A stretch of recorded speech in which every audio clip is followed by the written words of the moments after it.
Hello guys. तो आज तुम्हारे लिए लेकर आया हूँ एक नया वीडियो। और इस वीडियो में बात करेंगे हम अपने आंसर पेपर की। आज मैं तुम्हें एक आंसर पेपर कराने वाला हूँ। देखो, तुम देख सकते हो जैसे दुर्गा का सेट है ये, ठीक है। तो एक दुर्गा का सेट तुम लोग ले लेना। वैसे मैं तुम्हें पहले ही सेट करा रहा हूँ जो कि 2021 का है। तुम्हें दिख रहा होगा ये, है ना। आइए, तुम्हें क्लियर तो खैर हो रहा होगा, दिख तो रहा होगा शायद ये, है ना। तो ये है, और आज मैं तुम्हें इसे सॉल्व कराने वाला हूँ। और एक बात और, जैसे तुम्हें पता है अनसोल्ड बड़ा तो होता ही है, क्योंकि पेपर है पूरा जो बोर्ड में आता है, भाई पूरा पेपर है। सॉल्व कराने से टाइम तो लगेगा, तो इसीलिए। और तुम्हें वीडियो मुझे छोटी बनानी है। अब 15 से 20 मिनट में तो सॉल्व होने से रही है, क्योंकि तुम्हें समझाना भी है और सॉल्व करके तुम्हें दिखाना भी है। दोनों काम मुझे करने हैं, तो इसीलिए इसके ना एक अलग अलग पार्ट आएंगे।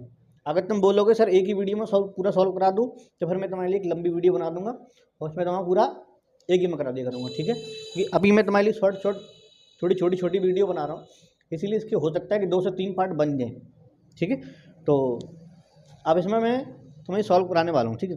और वीडियो को शेयर जरूर करें, इससे और लोगों तक भी पहुँच पाए। तुम्हारे दोस्त वगैरह हैं वो, और वो भी मतलब अनसोल्ड को सॉल्व करना सीख पाएँ कि हमें किस प्रकार सॉल्व करना है, इसमें कौन कौन से क्वेश्चन आते हैं। वीडियो पसंद आए तो लाइक जरूर कर देना, और चैनल को सब्सक्राइब जरूर कर देना। अगर नहीं कराए तो कर देना, कर दिया तो बहुत अच्छी बात है, लेकिन शेयर जरूर करें जिससे ये और लोगों तक भी पहुँच पाए वीडियो, ठीक है।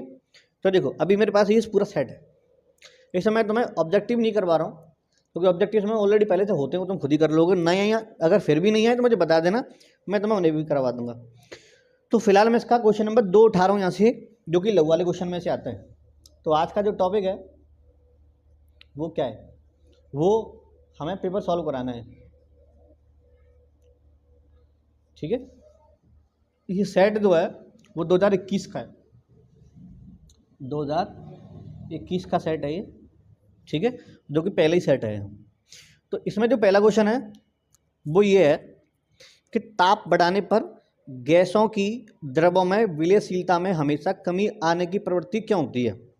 मतलब इसका ये है, जैसे ना बोला है कि जो गैस होती हैं, तो यदि हम किसी गैस को द्रव में घोल रहे हैं और यदि हम उसका ताप बढ़ाएं, तो ताप बढ़ाने पर उसकी जो विलयशीलता है वो कम क्यों होती है, मतलब गैस उसमें घुलती कम क्यों है, वो उसका रीजन पूछा है।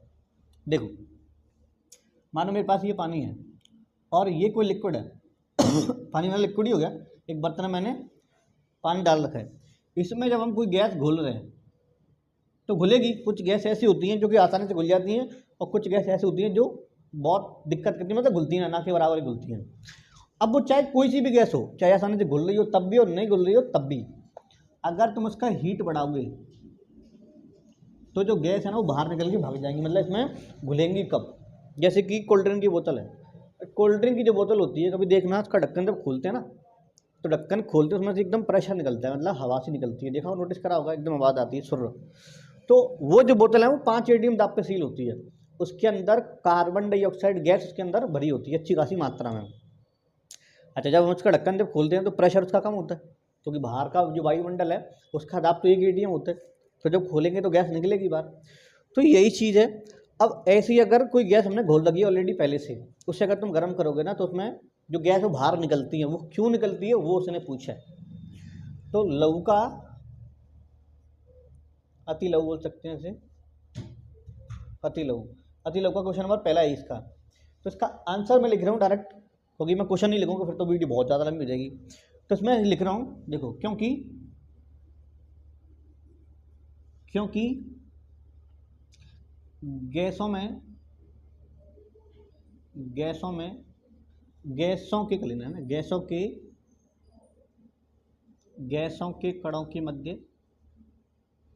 कणों के मध्य दुर्बल दुर्बल वांडरवाल बाल्स बल बल पाया जाता है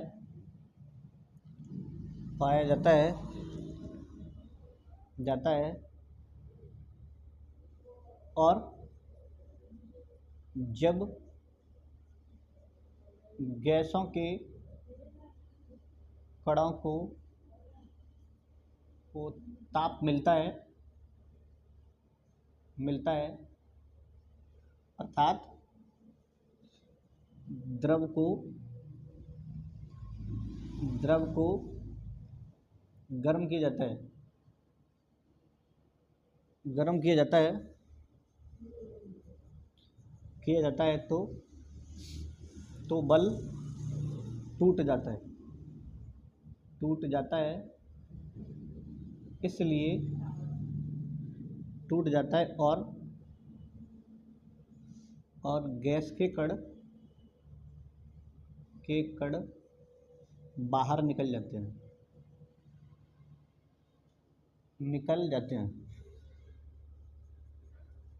हैं।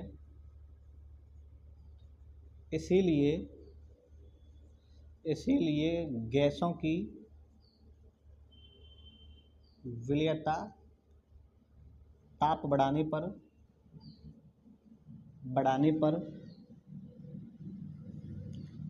कम होती जाती है।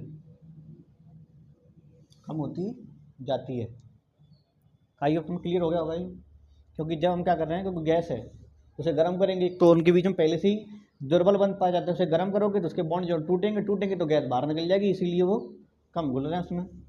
तो ये क्लियर हो गया होगा तुम्हें। अगला क्वेश्चन देखते हैं। देखो तो दूसरा क्वेश्चन देखते हैं हम। पहले बनाया था ये, इसलिए लिख दिया मैंने, तो कॉल आ गई थी तो यार कट गया था, वो वीडियो बंद हो गई थी। देखो तो दूसरा क्या है, एक प्रथम कोटि की अभिक्रिया का अर्धायु काल 60 मिनट है। कितने समय में अभिक्रिया 90% पूर्ण हो जाएगी? तो यानी कि कोई अभिक्रिया है जो प्रथम कोटि की है, उसका अर्धायु काल तुम्हें दे रहा 60 मिनट है।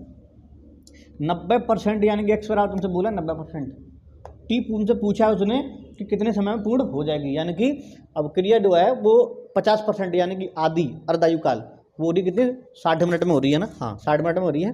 उसने बोला 90% कितने समय में हो जाएगी। तो इसके लिए तुम्हारे पास दो तरीके हैं। देखो पहला तरीका, दोनों को तुम्हें दिखाई दूंगा है ना। तो पहला तरीका तुम्हारे पास ये है कि पहले तुम समझे के का मान निकालो। तो फॉर्मूला पहले याद होगा तुम्हें शायद 2.303 अपॉन टी 1/2, चलो ओनली टी कर लेते हैं इधर, टी और इधर log A0 upon A0 minus x, ये फॉर्मूला है।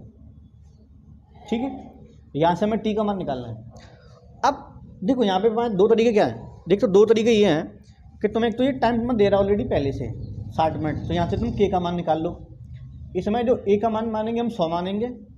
अब उसने बोला है ये जो समय वो कितने समय के लिए, उसने बोला है आधी मतलब 50%, टोटल 100% होती है, आधी कितनी होगी 50%। तो आधी 50% करके मतलब एक्स का मान यहाँ रख देंगे 50, के का मान निकल आएगा। उसके बाद दोबारा फिर फॉर्मूला लगेगा, तो फिर वहाँ के का मान रखेंगे और टी लेके आएंगे इधर, और उसमें फिर दोबारा जब लेंगे ना तो उसमें एक्स का मान 90 लेंगे। दूसरा तरीका तुम्हारे पास में ये है कि T/2 का फॉर्मूला होता है डायरेक्ट, K = 0.691 और अपॉन T/2, T 1/2, ये इसका फॉर्मूला डायरेक्ट है। ये अर्धायु काल का ही होता है, यानी कि 50% के लिए होता है। ये क्लियर हो गया होगा। ये 50% के लिए जब भी तुम्हें अर्धायु काल देगा तो तुम्हें डायरेक्ट वैल्यू उसकी यहाँ लिखनी है, और यहाँ से के का मान तुम्हारा सीधा सीधा निकल आएगा। यहाँ से करना चाहो यहाँ से कर लो, यहाँ से करना चाहो यहाँ से कर लो, दोनों बात एक ही है। चल मैं तुम्हें यहाँ से करके दिखाता हूँ पहले, है ना। तो पहले हम निकालते हैं क्या, के का मान, क्योंकि तो कांस्टेंट है, वो तो कांस्टेंट रहेगा, अब क्रिया एक ही है। तो यहाँ पे क्या लिखेंगे 2.303 और टाइम तुम्हें दे रहा कितना 60 मिनट, देन लॉग 100 और अपॉन 100 माइनस 50। 50 में क्यों ले रहा हूँ, क्योंकि ये अर्धायु काल के लिए। तो यहाँ से के का मान जब निकालेंगे तो 2.303 अपॉन 60, देन लॉग 100 अपॉन 50, घटाने के बाद कट जाएगा 2 रह जाएगा। तो के = 2.303 अपॉन 60 और ये रह गया तुम्हारे पास log 2। ठीक है, अब ये log 2 का मान मैं लिख देता हूँ इधर। तो log 2 का मान क्या है, ये। ठीक है, अभी तक अपने पास क्या निकल के आया, के निकल के आया, क्या के लिए, जब क्रिया 50% हो रही थी तब के लिए। ठीक है, तो के का मान तो फिर कांस्टेंट है, वो तो चेंज होता ही ना है, चाहे वो 90% हो चाहे 50% हो, कोई फर्क नहीं पड़ता है। लेकिन हमें निकालना है कब के लिए, 90% के लिए टाइम तो मैं निकालना है। फिर से फॉर्मूला जी लगाएंगे, इस बार मैं टी इधर ले आऊँगा, किधर पहुँचा दूँगा बस। तो टी इधर ले आया मैं, तो 2.303 और अपॉन के, और देन लॉग 100 माइनस 90, क्योंकि ये कब के लिए 90% के लिए, ठीक है 90% के लिए है। अच्छा टी इक्वल टू 2.303 अपॉन के का मान हमारे पास ये है ऑलरेडी पहले से, तो ये कितना है, चलो मैं इसी बाद इसका मान ना बाद में रखता हूँ, फिलहाल इसे देख लेते हैं। तो लॉग 100 और 10 कटने के बाद 10 रह जाएगा, तो 2.303 अपॉन के, इधर कौन बच गया लॉग 10, और लॉग 10 का मान होता है 1, तो 2.303 अपॉन के, और लॉग 1 का मान तो 1 ही है। अच्छा बचा अपने पास कौन, अब के का मान, तो के का मान रख देता हूँ मैं इधर, तो 2.303। अब देखो के का मान जब मैं इधर रखूँगा तो यहाँ देखना अभी, चल मैं देता हूँ 2.303 और इंटू 2.3010 और अपन ये 60। अच्छा अब ये 60 बन जाएगी इसमें ऊपर, पहले पहुँचा देता हूँ फिर उसके बाद काट लेंगे, है ना। तो ये पहुँच गई ऊपर 2.303 और इंटू 60 और डिवाइड 2.303 और इंटू 0.3010। आई होप तुम्हें क्लियर हो गया होगा ये। तो इससे तो कट जाएगी, ये कट गई, बचा कौन टी इक्वल टू 60 और डिवाइड 0.3010, समझ में आ गई। अब 1 मिनट रुकता है, पहले वीडियो चेक कर लूँगा, है ना। चलो ठीक है, सही चल रहा है अभी तो। अब ये हो गया तुम्हारा सवाल, इसमें क्या है कि ये तुम्हारे पास में, अब यहाँ से पॉइंट हटाओगे 0 बढ़ाओगे, तो अगर मैं ये पॉइंट सटा के यहाँ तक ले आता हूँ, है ना, इसका मतलब अगर तुम डिवाइड कर लोगे ना तो जो 199.3 के समथिंग आ जाएगा ये, तो ये तुम्हारा आ गया यहाँ पे मिनट में, डिवाइड करने के बाद तुम्हारा आंसर ही आ जाएगा। आई होप क्लियर हो गया होगा, और शायद ये इतना तो दिख रहा था मेरे हिसाब से, हाँ चलो दिख रहा है, तो ये तुम्हें क्लियर हो गया होगा, ये तो हो गया इसका आंसर। अब देखते हैं अपना आगे, तब तक मैं इसमें थोड़े से इंक डालें, उसके बाद तुमसे बात करता हूँ फिर मैं, है। चलो अब देखते हैं अपना तीसरा क्वेश्चन है, अब इंक भी डल गई, चलो देखते हैं। तो तीसरा क्वेश्चन इसमें है एल्युमिनियम तथा लोहे के दो प्रमुख अयस्कों के नाम तथा सूत्र लिखिए। पहली बात कि जो लोहे के अयस्क हैं और एल्युमिनियम के जो अयस्क हैं ना, ये चैप्टर हट गया तुम्हारे में से, क्योंकि चैप्टर नंबर 6 था तुम्हारे में, और ये हट गया, उसमें था तत्वों का निष्कर्षण, तो ये हट गया है। पर तुम चलो लिख लो, क्योंकि ज़्यादा बड़ा टॉपिक नहीं है, इसीलिए मैं तुम्हें करा देता हूँ, तो ना कोई ज़रूरत ना इसकी हमें। हाँ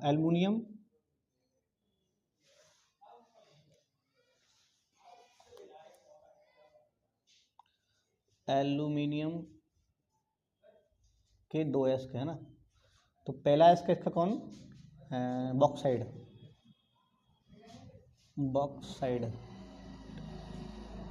और इसका फॉर्मूला है Al2O3.2H2O, ठीक है। और दूसरा इसका है क्रायोलाइट,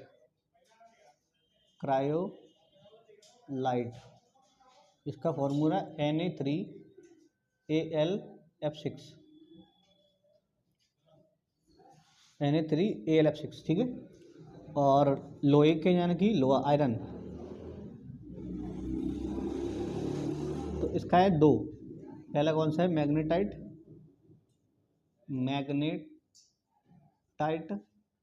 फॉर्मूला Fe3O4, मैग्नेटाइट, दूसरा है हेमेटाइट,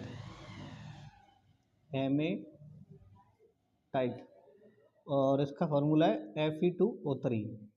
सिंपल है, ये हो गया तुम्हारा तीसरा क्वेश्चन। चलो आगे देखते हैं अपना चौथा क्वेश्चन कौन सा है।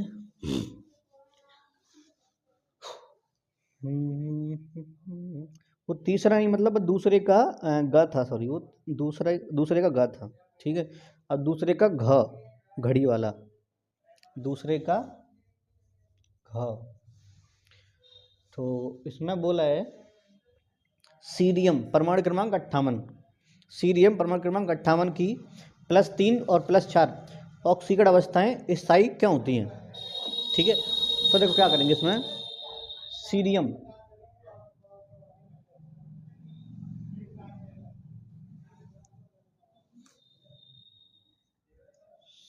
है 4F ग्रेटर देन 5D संकरण होता है, या इलेक्ट्रॉन से लिखूँ इलेक्ट्रॉनिक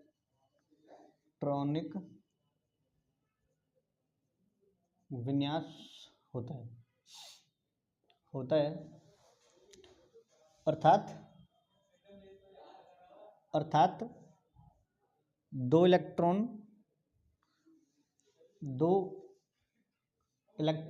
F कक्षक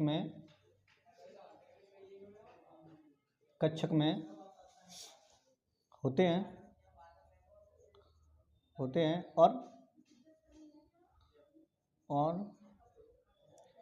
या इलेक्ट्रॉन एक एक करके 6s में चले जाते हैं और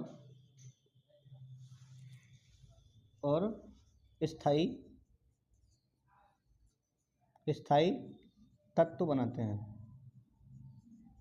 अब सुनो, तो इलेक्ट्रॉनिक विन्यासों का एक अपना एक रूल है, आधे बड़े कक्षक और पूरे बड़े कक्षक स्थायी ज़्यादा होते हैं। यानी कि जो कक्षक होते हैं ना, मतलब जैसे कि एस कक्षक, पी कक्षक, डी कक्षक, एफ कक्षक, 4 प्रकार के होते हैं। S P D F, sharp, principal, diffuse, fundamental. Full form की जरूरत नहीं है, केवल 4 समझो, एस पी डी और एफ। अगर ये कक्षक आधे भरे होंगे तो स्थायी माने जाएंगे, और पूरे फुल कंप्लीट होंगे तो स्थायी करे जाएंगे। स्थायी हम केवल 2 ही कंडीशन में मानेंगे, या तो वो आधा भरा हो या फिर वो पूरा भरा हो। अब देखो, तो जब एफ में इलेक्ट्रॉन है ऑलरेडी, समझे ना, अब ये एफ में ना 7 बॉक्स होते हैं, 1 2 3 4 5 6 और ये 7। अब मानो कि यहाँ पे 2 इलेक्ट्रॉन है इसमें। अब हो क्या रहा है कि एस वाला खाली पड़ा हुआ है, समझ रहे हो, एस खाली पड़ा हुआ है। तो अभी तक इसकी जो संख्या है ना +2 मानी जाएगी। अभी तक इसकी कितनी मानी जाएगी? 2, बिकॉज डी में से इलेक्ट्रॉन निकल गया। अच्छा, जब ये इलेक्ट्रॉन इधर आ रहा है एक करके, तो अब ये देखो, यहाँ अगर एक आ गया तो जो आधा भर रहा है तब भी स्थायी माना जाएगा, तो संख्या इसकी +3। और ये दूसरा वाला भी अगर इसी में आ गया तो ये हो गया फुल, तो मानी जाएगी कितनी? +4। तो ये आधा था पहले तब भी स्थायी है, और एक और आ गया तो पूरा भर गया तो और भी स्थायी हो गया। इसीलिए ये स्थायी माना जाता है कब? इसकी +3 और +4 ऑक्सीकरण संख्या होती है तब। नेक्स्ट अगला देखते हैं।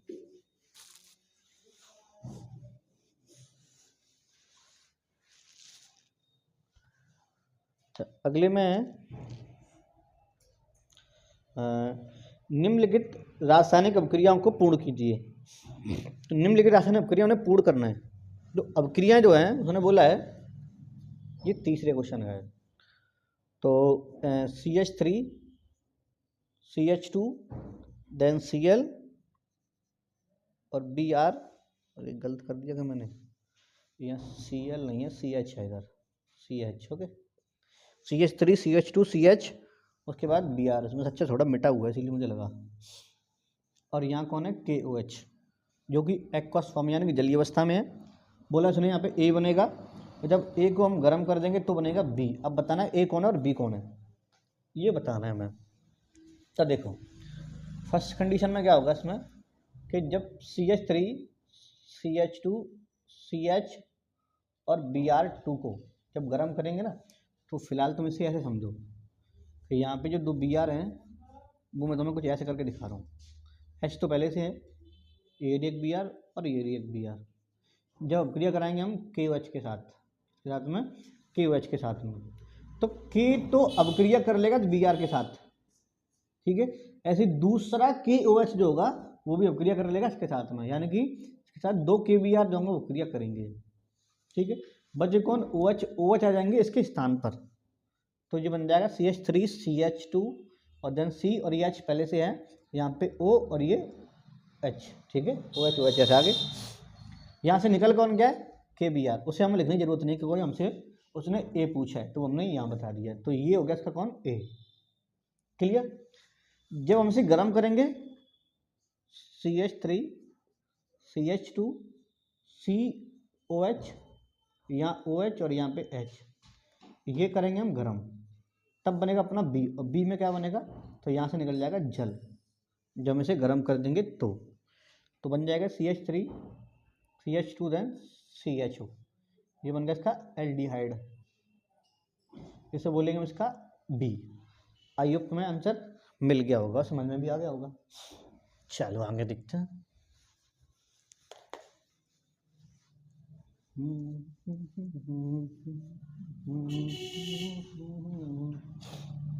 उतार तो जाने एंड टू एंड, तो फिर याद भी कर लेना, जैसे तुम्हें याद होते हैं, कॉपी पर तुम्हारा अच्छे से हो जाए, है ना। चलो आगे देखते हैं। आगे है इसमें कार्बनिक यौगिक में NH2 समूह की उपस्थिति की पुष्टि कार्बिल एमीन अभिक्रिया परीक्षण की सहायता से कीजिए। मतलब इसने ये बोला है कि कार्बिल एमीन की जो परीक्षण है ना, उससे पता करना है कि NH2 किसी यौगिक में है या नहीं है। समझो बात, मतलब ये है कि अपने पास कोई यौगिक है, अब एक यौगिक अपने पास एक लिक्विड दे दिया, उसने बोला है कि बताओ ये एमीन है या नहीं है, और तुम्हें जांच करना है किससे, कार्बिल एमीन वाली विधि से। कार्बिल एमीन वाली जो विधि है ना, उसका इस्तेमाल करते हैं हम कहाँ, एमीन का पता करने में कि एमीन है या नहीं, मतलब एमीन के परीक्षण में टेस्ट जब करते हैं। तो वो विधि तुमसे पूछ रहा है कि विधि से हम बता दो क्या बनेगा इसका। तो देखो ये क्वेश्चन कौन सा है, तीसरे का सेकंड वाला, समझ लो ना। चलो तीसरे का खा, है ना, तीसरे का खा। देखो क्या करना है, देखो कार्बिल एमीन,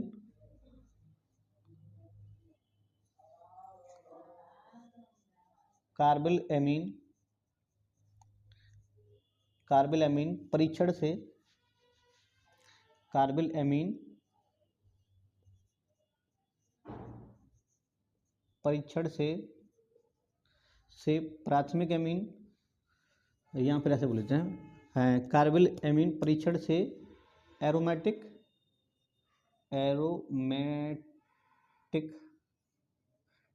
एमीन या एलिफेटिक एमीन, एलिफेटिक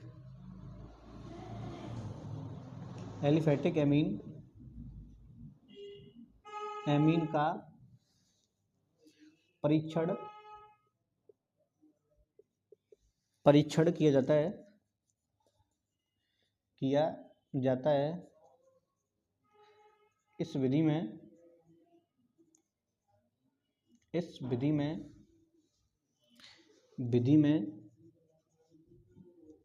एमीन की अभिक्रिया क्लोरोफॉर्म के साथ एल्कोहलीय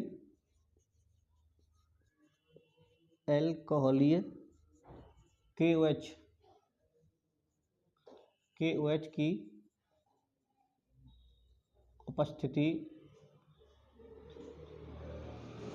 उपस्थिति में करा दी जाती है। इससे आइसोसाइनाइड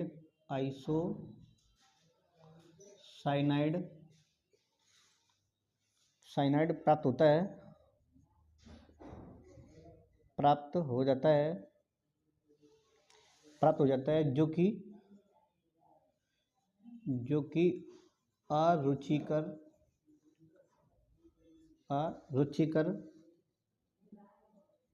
गंध का होता है। बात समझो।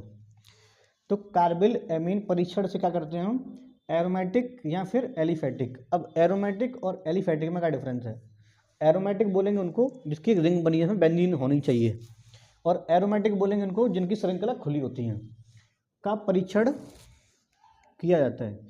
इस विधि में, अब यहाँ से स्टार्ट होती है विधि, इस विधि में एमीन की अभिक्रिया क्लोरोफॉर्म के साथ एल्कोहलिक QH की उपस्थिति में करा दी जाती है, जिससे आइसोसाइनाइड प्राप्त हो जाता है, जो कि अरुचिकर गंध का होता है, यानी कि बदबू सी आती है, मतलब इसमें हमारी रुचि ना हो, एक अरुचिकर गंध आती है, इसमें बदबू सी आती है, तो वो है। अब इसमें समीकरण भी लिखना है हमें। तो देखो समीकरण क्या करते हैं हम, CH3 CH2 और NH2, ये तो हो गया अपना कौन, एमीन, ये तो होगा कौन, अपना एमीन हो गया। इसकी अभिक्रिया करानी है हमें CHCl3, यानी कि क्लोरोफॉर्म से, CHCl3, और प्रेजेंट में रहेगा कौन, KOH, जो कि अल्कोहल ही होगा, ध्यान रखना, ठीक है। अच्छा, अब इसमें बनेगा क्या, इसमें बन जाएगा, देखो यहाँ CH3 और देन CH2 और यहाँ C∼N, इसका नाम है आइसोसाइनाइड, ठीक है। प्लस साथ में बनेगा इसमें H2O और KCl। देखो यहाँ से समूह दिख रहा है ना, इसमें से H निकल के चले जाएंगे, जो कि OH के साथ जाएंगे तो बन जाएगा इसका H2O, बचेगा कौन, K और ये Cl, तो इसका बन जाएगा क्या, KCl। तो ये जो समूह ना, ये इधर आके जुड़ जाएगा कार्बन के साथ, तो देखो जुड़ रहा है, ये जुड़ गया, इसका नाम क्या है, आइसोसाइनाइड। अब जब आइसोसाइनाइड इधर बन रहा है तो इसके साथ साथ में क्या आता है, बदबू भी आती है, अरुचिकर गंध आती है। तो ये तुम्हें शायद क्लियर हो गया होगा। इसका चाहो तो स्क्रीनशॉट ले लेना, लिख लेना आराम से, याद करना इंपॉर्टेंट है, ये परीक्षण है। चल आगे देखते हैं।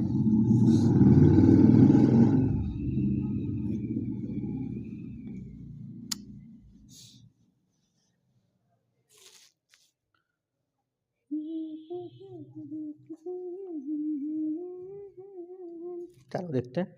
हाँ, आगे इसने बोला है प्राकृतिक रबर के 1 लाख का नाम सूत्र लिखिए। ये चैप्टर वहाँ से हट चुका है, क्योंकि आगे चैप्टर था ऑर्गेनिक में, बहुलक के नाम से इसमें आता ही है, तो वहाँ से हट चुका है चैप्टर। तो देन उसके बाद 14 क्वेश्चन है, निम्न को P प्रकार तथा M प्रकार के अर्धचालकों में वर्गीकृत कीजिए। ये भी तुम्हारे हट चुका है, क्योंकि ठोस अवस्था वाला पार्ट था एक, वो तुम्हारे सिलेबस में से कट चुका है, शायद इसमें नहीं आएगा, ये 2021 का इसीलिए इसमें है।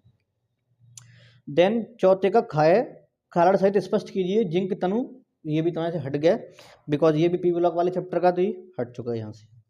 देन उसके बाद ग वाला भी ये भी हट गया। SO2 के 2 ऑक्सीकारक तथा 2 अपचायक गुण लिखिए, ये हट चुका है, क्योंकि ये भी P ब्लॉक वाले का है। देन उसके बाद चौथे का घ है, एक विशेष प्रकार के ईथरों को विलियम संश्लेषण द्वारा बनाने की सीमाओं को उदाहरण द्वारा समझाएं। तो विलियम संश्लेषण के द्वारा ईथर बनाया जाता है, लेकिन अब इसने बोला गया संश्लेषण द्वारा बनाई गई सीमाओं का, तो देखो उसमें सीमाएं थोड़ी तुम लिख ही लोगे आराम से, उसमें कोई दिक्कत है, वैसे ही बोल देता हूँ। तो इसमें क्या है कि जो विलियम संश्लेषण है ना, उसके द्वारा छोटी जो ईथर होती हैं, यानी कि जिसके अंदर कार्बन कम होती है, तो इसके द्वारा केवल हम छोटी ईथरों का निर्माण कर सकते हैं, अधिक लंबी श्रृंखला वाली ईथरों का निर्माण नहीं कर सकते हैं, बस केवल इतना था। चलो आगे देखते हैं। किसी विशेष स्थिति में अपचायक का चयन ऊष्मागतिकी कारकों पर, ये भी हट गया, क्योंकि ये अगले ऊष्मागतिकी वाले चैप्टर से लिया गया, तो ये तुम्हारे में से है नहीं, तो हट चुका है ये भी। अच्छा, देन उसके बाद में ये तुम्हारे में है एक रिएक्शन है, वो देख लेना। हाँ, एक कार्बनिक यौगिक A, मतलब कोई कार्बनिक यौगिक है A है, ऐसे करके, तो कार्बनिक यौगिक A कास्टिक सोडा यानी कि NaOH के साथ विलयन के साथ गर्म किया जाता है, तो यानी कि इसे गर्म कर रहे हैं क्या के साथ में, NaOH के साथ में, ठीक है। तो जब इसे गर्म कर रहे हैं, गर्म करने पर 2 यौगिक बनते हैं B और C, मतलब यहाँ पे B और C इधर हमें प्राप्त हो जाएंगे। B और C बनते हैं, यौगिक B का अणुसूत्र C7H8O8 है, सॉरी C7H8O है, तो यानी कि B का जो अणुसूत्र है, B का अणुसूत्र वो क्या, C7H8 और O, ये है जो ऑक्सीकरण पर पुनः A बनाता है, मतलब जो B यौगिक है उसका गर्म कर रहे हैं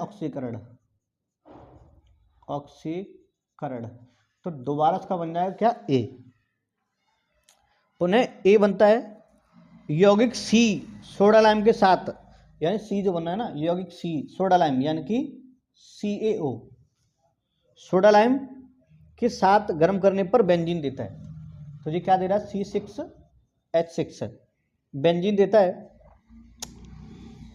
A, B तथा C यौगिक की संरचनाएं लिखिए, आवश्यक अभिक्रियाओं के समीकरण भी लिखिए। तो इसमें तुम्हें समीकरण बताने हैं, बस यही बताना था ना। देखो अब क्वेश्चन ये था कि अगर A के साथ अभिक्रिया करा रहे हैं NaOH की, तो ये B और C मिलेंगे। अगर B की अभिक्रिया हमने करा दी, मतलब उसका ऑक्सीकरण करा दिया, तो हमें पुनः दोबारा से A मिल जाना चाहिए। और दिस देन ये सी अब की जो बन रहा है ना, तो उसकी हम जब क्रिया कराएंगे इससे तो फिर हमें वापस बेंजीन बनना चाहिए। अब एक चीज़ यहाँ से कॉमन ये तुम्हें लग रहा है कि यहाँ से बेंजीन तो यौगिक में आना ही आना है, समझ रहे हो, क्योंकि बेंजीन बनना है। अब ऐसा नहीं है कि कोई साधारण यौगिक है खुली श्रृंखला वाले गर्म कर दिए तो बेंजीन बन जाएगा, नहीं बेंजीन नहीं बनेगा। तो सिंपल पहली बात ये समझ लो कि यहाँ बेंजीन होगा एक। अच्छा, अब बेंजीन यहाँ पे होगा तो बेंजीन फॉर्मूला क्या होता है, C6H6 होता है फॉर्मूला तो। बट अब बनना क्या है, हम इसका जब NaOH करा रहे हैं ना, जब इसका NaOH करा रहे हैं तो ये बन रहा है अपने पास में। तो एक बात ये ध्यान रखो, अब इसमें कार्बन तो कोई है ही नहीं, समझ रहे हो, इसमें कार्बन तो कोई है ही नहीं। तो कार्बन अगर नहीं है तो फिर जाहिर सी बात है, तो यहाँ पे एक और कार्बन होगी फिर, और वो कार्बन कब आएगी कि जब यहाँ से एक H कम हो जाएगी। तो C6H5 देन बनेगा CHO। बात क्लियर हुई? मतलब जब हम ये हमें प्राप्त हो रहा है, देखो यहाँ पे ना उल्टी अवक्रियाएं होती हैं, यहाँ पे अवक्रियाएं होते हैं जो अवक्रियाएं ना एकदम उल्टी होती हैं, तो उल्टी अवक्रियाओं से हमें ये निकालना होता है, ठीक है। देखो अब यहाँ एक बात कॉमन सेंस ये लगा कर देखो कि यहाँ पे हमें बी मिल रहा है और साथ में कौन मिल रहा है, सी मिल रहा है। तो चलो हम सी की बात तो फिलहाल बाद में करेंगे, वहाँ साथ में क्या बनेगा, लेकिन फिलहाल हमें ये मालूम है कि हमें C7H8 मिल रहा है। तो C7H8 तो तुम समझ रहे हो, C6H6 भी होगा। अब ये हम क्यों मान लें, क्योंकि हमें लास्ट में बेंजीन भी तो मिल रहा है ना ये। अब जब मैं इसकी अपक्रिया करा रहा हूँ तो कोई कार्बन अगर आगे जुड़ता भी है तो यहाँ पे कार्बन होना भी तो चाहिए, क्योंकि बेंजीन में तो केवल कार्बन जो 6 होती हैं और मिल कितनी हमें 7 मिल रही हैं, तो गड़बड़ तो है। तो इसीलिए हमने क्या जोड़ा इसमें, CHO जोड़ा, ठीक है। तो अच्छा, अब मैंने क्या कराया कि इसकी अपक्रिया मैं करा देता हूँ, C6H5 देन CHO। अच्छा, जब मैंने इसकी अपक्रिया कराई किसके साथ, NaOH के साथ, NaOH के साथ। अब ये तुम्हें पता है कि जब मैं इसके यहाँ दिखाऊँ ना तुम्हें एक बार, तो ये ऐसे दिखाता हूँ, डबल बॉन्ड O और ये H, ये अपने पास कौन बन गया, बेंजल्डिहाइड, ठीक है। अब मैं से चाहूँ तो इसे ऐसे भी लिख सकता हूँ, क्योंकि ये फॉर्मूला है बेंजल्डिहाइड का, ये ऐसे करके ये बेंजीन है और यह लिख दिया मैंने इसका CHO। तो इसे मैं ऐसे भी लिख सकता हूँ, ठीक है। तो अब जो अवक्रिया हम इसकी करा रहे हैं तो वो देख लेते हैं एक बार, तो बचेगा क्या अपने पास, ठीक है। तो यहाँ पे जब मैं इसकी अपक्रिया करा दी मैंने इधर, तो बन गया क्या, C6H5 और ये C डबल बॉन्ड O, एक मिनट रुको, चलो देखो। तो अभी इसमें क्या है, तो जब हम इसकी अपग्रेड से करा रहे हैं ना, तो यहाँ पे देखो साथ में कौन आ रहा है, H आ रहा है। तो H के कारण यहाँ पे क्या होगा, इसका हो जाएगा अपचयन। तो जब अपचयन होगा जब एल्डिहाइड का, तो बनते हैं क्या, अल्कोहल। तो यानी कि C6H5 देन CH2OH, ये बन जाएगा हमें। अच्छा, तो जो बना है ना, इसका नाम क्या रख रहा हूँ मैं, इसका नाम रख रहा हूँ मैं B। अब B हमें कैसे मालूम, ये सही है, तो उसने हमें सूत्र दिया यहाँ पे C7H8O, एक बार मिला लेते हैं। तो यहाँ 6 कार्बन ये नहीं, 1 कार्बन ये नहीं, होगी 7। देन हम इसमें H कर लेते हैं, 5 ये नहीं, 2 ये नहीं, 7 और 1 8 हो गए, तो एक बना O, तो ये बन गया अपने पास में कौन, ठीक है। तो अच्छा, अब उसने हमसे क्या बोला है कि जब हम B का ऑक्सीकरण कराते हैं, क्या कराते हैं, B का ऑक्सीकरण, तो C6 और ये साथ में एक चीज़ और बनता है, C बनता है ना, तो साथ में कौन बनेगा, C6H5COO Na। अब ये ध्यान रखना कि यहाँ पे ना ये डबल लिए जाते हैं, 2 लिए जाते हैं, ठीक है, एक से अपक्रिया नहीं होगी, 2 के साथ अपक्रिया होगी। देन B की जब अपक्रिया करा रहे हैं हम, C6H5CH2OH, तो जब इसका करा दिया हमने कौन, ऑक्सीकरण, तो O का सिंबल हो तो समझ लेना कि ये ऑक्सीकरण की बात कर रहे हैं, ऑक्सीकरण, ठीक है। तो वापस हमें क्या मिलेगा, इसका A मिल जाएगा। तो A कौन था अपने पास, C6H5 और देन CHO, ये अपने पास बन गया कौन, A। चलो, ये अपने पास आ गया A, ये B रहा और ये A रहा, ठीक है। अच्छा, अब उसने बोला कि जो C है ना, जो C बनना है, अभी C क्या बनना था, C तो ये बनना था, तो ये कौन है, ये C है, ठीक है। अब C के जब अपक्रिया कराते हैं हम, तो C6H5COO Na, अपक्रिया कैसे साथ करा रहे हैं, सोडा लाइम, ये CaO के साथ में, ठीक है। तो जब इसके साथ अपक्रिया होगी तो हमें कौन मिलेगा, बेंजीन मिलेगा हमें, C6H6 प्लस बन जाएगा इसका कौन, Na2 देन CO3, Na2 आएंगे, Na2 और देन CO और एक ये रहा 3, ठीक है। और यहाँ पे कौन मिल गया अपने पास, Na2CO3, ओके। उसके बाद हमें कौन मिल गया, बेंजीन मिल गया साथ में। तो आई होप तुम्हें क्लियर हो गया होगा अच्छे से। तो यहाँ तक तुम्हारी इतना काफ़ी, क्योंकि वीडियो फिर तुम्हारी ज़्यादा लंबी हो जाएगी, करीबन आधे घंटे समथिंग तो ये हो चुकी, ठीक है। तो यहीं तक मैं इसे समाप्त करता हूँ, और देन अगले क्वेश्चन यानी क्वेश्चन नंबर 5 पे से हम कल मैं वीडियो बनाऊंगा। उसके बाद फिर मैं तुम्हें बताता हूँ। जैसे 5वें का था ये, 5वें का खा, सॉरी 5वें का खा था ये, है ना, 5वें का खा था। वीडियो पसंद आए तो लाइक करो, चैनल सब्सक्राइब कर दो, वीडियो को शेयर जरूर करें, इससे और लोगों तक भी पहुँच पाए, ठीक है। और इससे तुम्हारे दोस्त वगैरह जो हैं वो अनसोल्ड पेपर को सॉल्व कर पाएँ, ठीक है। चलो फिर मिलता हूँ नई वीडियो के साथ, फिलहाल के लिए बाय बाय।